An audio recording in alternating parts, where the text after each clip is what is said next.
Hi guys, it's Carly here again, otherwise known as Type 1 with Carly. So the topic for my video today is dealing with diabetes while you're in school.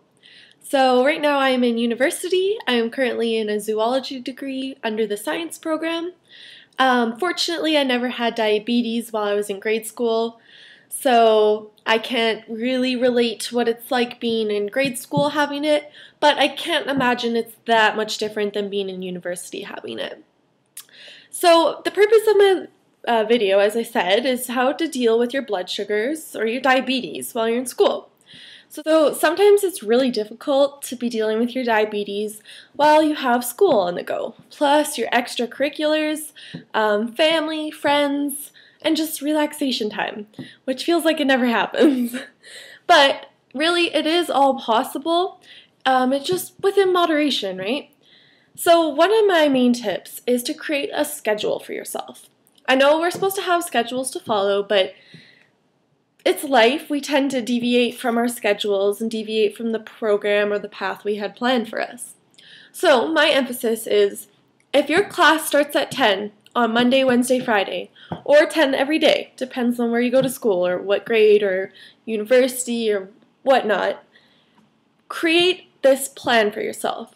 So if your class starts at 10, you have already had your breakfast, done all of that while you're back at home.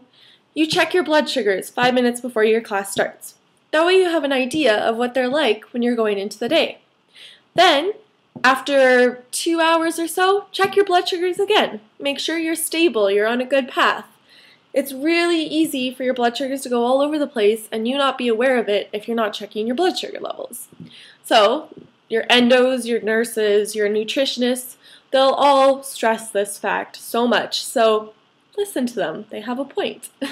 I know I'm guilty of this sometimes. I'll occasionally catch myself going like 6 or 7 hours without checking my blood sugar, which is like bad. Don't do that. So before you have your lunch, check your blood sugar. Make sure it's good. You should be doing this anyways.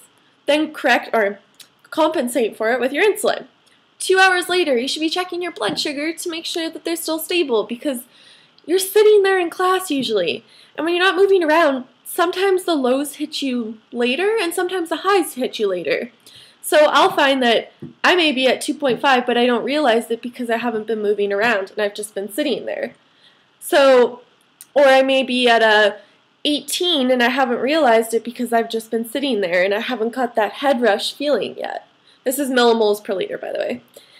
So make sure you put yourself into this constant schedule. If you follow this, then you're going to find that your blood sugar levels are going to be far more consistent. Now I say this, and I need to practice this too. I think everyone does. We all get really sloppy sometimes, and then there's the stellar ones who are just perfect, but realistically, we all get a little sloppy sometimes. So my second point is relax. I know myself, for example, if I'm stressing about high blood sugars, I usually tend to get a high blood sugar. If I'm stressing out about a low blood sugar, I usually tend to get a low blood sugar. If you just relax and open yourself up, well, not open yourself up, but relax and don't worry. Check your blood sugars. If you have this routine, then you're not going to be as stressed, right? So in my school, because I'm in the science program, I have a lot of labs. If I check my blood sugar right before my lab, that way I kind of have an idea of the playing ground that I'm going into my lab with, right? They are 3-hour labs, so I don't usually check them during the lab just because I'm so busy working on my course. But the moment you are out of your lab, check your blood sugar. Make sure you're on the right track. Create this routine for yourself. If you need to set a reminder, then set a reminder. Do something that will get you in the habit of constantly checking your blood sugar levels, and this will help you find, or you'll find, this will help you get your diabetes on track and manageable while you're in school. Now I know there's so much stuff going on, it is really easy to forget, and like I said, I'm guilty of it. There will be days where I'll go 5 or 6 to 7 or 8 hours where I haven't checked my blood sugar. It happens, but try and keep it from happening. Point number 3, always carry snacks with you while you're at school. Always have a juice box with you. Make sure that your teachers are aware of your condition. It's a little harder in university because you're in a classroom sometimes filled with 400 people, and it is impossible for the prof to recognize every single person. It'd be a little weird. But if you were in elementary school or junior high or high school, you should have to do this anyways, but make sure your teacher is aware. And if they don't fully understand the concept of diabetes, just give them a little debriefer. Don't treat them like they're an idiot. But you can tell the people who understand what you're talking about from the people who don't. You'll get the teachers who are like, oh, okay, oh, okay, you do that. And then you'll get the teachers who actually ask you a couple questions because they do know what they're talking about, but they want to learn a little bit more, so they're prepared.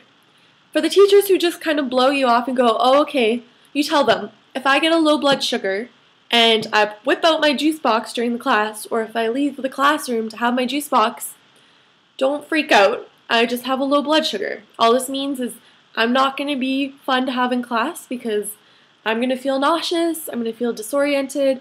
No learning is going to happen on my part. So I'll just quietly excuse myself and take care of it on my own. Likewise for a high.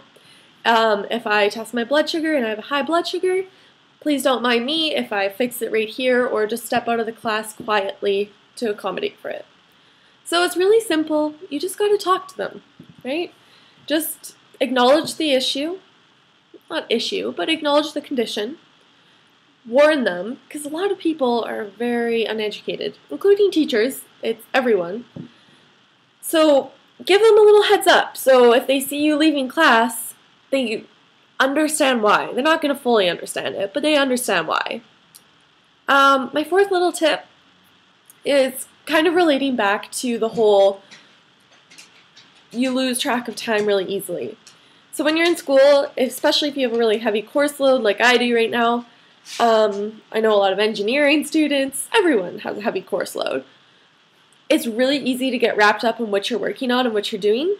Remember to check your blood sugar levels, okay? It'll just help you out so much more in the long run because right now it's short term, it's temporary. No, you're not going to have any severe damages, but 30, 40 years from now, if you want to live a healthy lifestyle, those choices you made back when you were 14 or 17 or 25 or 40 will make a severe impact on you later. It catches up on you, I promise. So those are just a couple of things to keep in mind. It's manageable. It's a lot of work, but it's manageable. And diabetes shouldn't hold you back.